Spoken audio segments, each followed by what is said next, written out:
Lagi viral nih pesut mahakam di Twitter yang diunggah oleh Syafriful Bahri. Narasinya, kejadian yang sekarang sangat langka di Sungai Mahakam. Apa itu pesut mahakam? Benarkah pesut ini sudah mau punah? Apa perbedaannya dengan lumba-lumba? Simak video ini agar tidak gagal paham.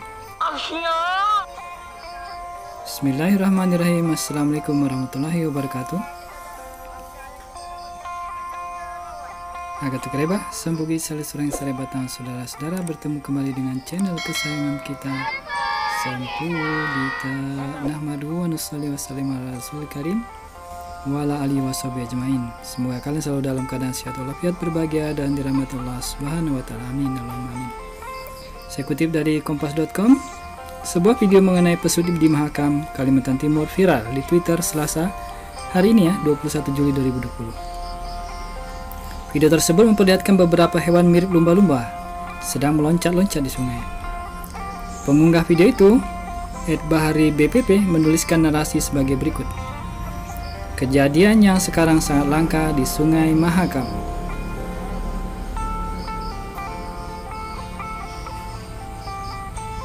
Hingga kini, unggahan video itu telah disukai lebih dari 43.800 kali dan di-retweet lebih dari 15.000 kali oleh pengguna Twitter lainnya. Lantas benarkah pesut mahakam mulai punah dan apa bedanya dengan lumba-lumba?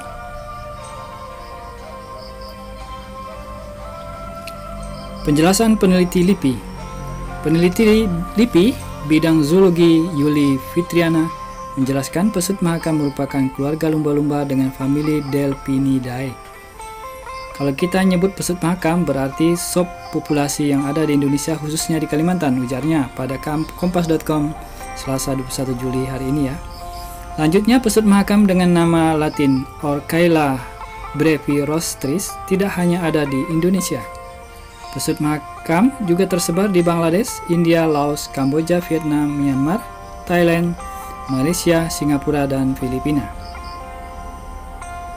Saat ditanya terkait perbedaan pesut mahakam dengan lumba-lumba, imbuhnya tidak hanya moncong dan lehernya yang fleksibel, jadi terlihat agak kusut di bagian belakang kepalanya. Itu bedanya ya dengan lumba-lumba. Pesut mahakam menurutnya juga memiliki bentuk kepala menonjol dengan dahi yang panjang. Kepala dan wajahnya lebih mirip paus beluga, Delphinatereus leucas, daripada lumba-lumba pada umumnya, kata dia. Hampir punah. Mengenai punah tidaknya pesut mahakam, Yuli menjawab bahwa pesut memang hampir punah. Pesut mahakam belum punah, tapi kalau statusnya di IUCN critically adalah endangered, satu step sebelum punah, ujarnya. Kasihan juga ya. Dia juga menjelaskan populasi di Indonesia sudah sangat dekat menuju kepunahan karena populasi individu dewasa terus menurun. Yuli mengatakan pesut mahakam sering ditangkap nelayan, sering terjerat di gillnet, sering terjadi kematian insidental karena satwa ini terperangkap di gillnets. Menurutnya hal itu menjadi ancaman utama untuk pesut mahakam. Selain itu, gangguan lain juga bisa dari tongkang batu bara yang ada di sungai-sungai. Lalu degradasi dari penurunan atau perubahan aliran air tawar ini berpengaruh pada populasi di muara. Polutan berupa minyak, pestisida, limbah industri, debu batubara juga mengganggu populasinya, katanya. Lanjutnya, pendangkalan di sekitar badan sungai dan muara juga mengancam populasi pesut mahakam. Penangkapan untuk diperjualbelikan di sejumlah tempat juga termasuk ancaman. Spesies ini masuk dalam Appendix 1 CITES. Jadi perdagangan internasionalnya dilarang. Bagaimana agar tidak punah? Menurut Yuli, upaya konservasi perlu dilakukan seperti melindungi habitat dan area yang sudah teridentifikasi di sepanjang Sungai Mahakam. Perlu juga melarang penggunaan gillnets di area-area tersebut. Lalu tongkang dan batubara sebaiknya ditertibkan atau membuat transportasi alternatif lain. Patroli reguler juga penting untuk pencegahan teknik ilegal penangkapan ikan, misalnya dengan racun, pukat, dan electrofishing, kata Yuli. Selain itu, menurut Yuli perlu juga dilakukan perlindungan area pemijahan ikan di sepanjang sungai dan muara, terutama area dekat populasi pesut yang padat. Melansir pemberitaan harian Kompas 14 Februari 2020, pesut mahakam yang tersisa saat ini menurut catatan Balai Konservasi Sumber Daya Alam BKSDA Kalimantan Timur hanya 80 ekor. Jumlah itu berkurang 5 ekor karena 5 ekor pesut mati sepanjang 2019.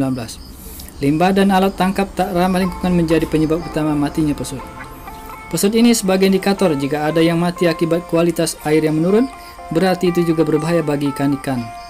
Untuk itu diperlukan zonasi untuk habitat pesut dan ikan, ujar saintis Program Manajer Yayasan Rasi Daniele Kreb di Samarinda.